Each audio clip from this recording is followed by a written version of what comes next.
A decision from the United Methodist Church sent shockwaves through the LGBTQ community as it upheld its same-sex marriage ban. The church also added harsher penalties to clergy who officiate them. The vote happened just this past week. It has the pastor of the largest congregation here in the metro speaking out against the decision and hinting at a possible split from the church. We've got 41 Action News reporter Nick Starling here in studio. And what's the reaction from the members of these congregations? Dia, almost everyone we talked to was not for this vote. They were actually shocked by it. And when it comes to whether or not this church should leave, they're not united on that front. The view that gay and lesbian people will not be fully welcomed in our churches and treated as second class has no future in the United Methodist Church and in many churches. That's Pastor Adam Hamilton's message to this room full of inquiring minds at the United Methodist Church of the Resurrection in downtown Kansas City.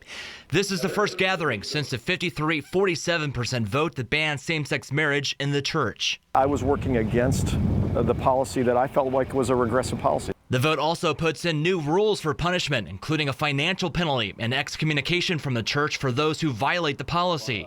Many in this room are gay and lesbian. Being part of the LGBTQ community, I felt very isolated and personally hurt by things that were voted on. We believe in following Jesus, and we think that our faith is compatible with Christianity.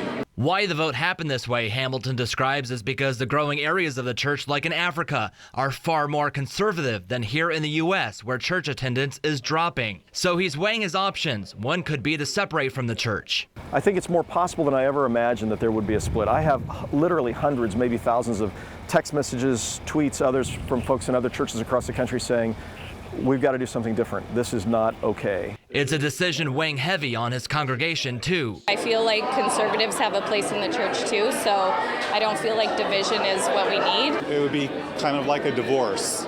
We'd have to split up property and people would go in different directions, and it would be a painful process. It should be a place for everyone, and if you can't have a church with people on opposite ends of an opinion, it's not an open and inclusive environment. But whichever way the church decides to go, they'll rely on their faith to get through this. God will move us in a direction that we need to go. And besides separating from the church, Hamilton says they can withhold their dollars from organizations that were for this ban. They'll likely discuss this at their next annual conference, which is in Minneapolis in 2020. Reporting live in studio, Nick Starling, 41 Action News. Thanks, Nick.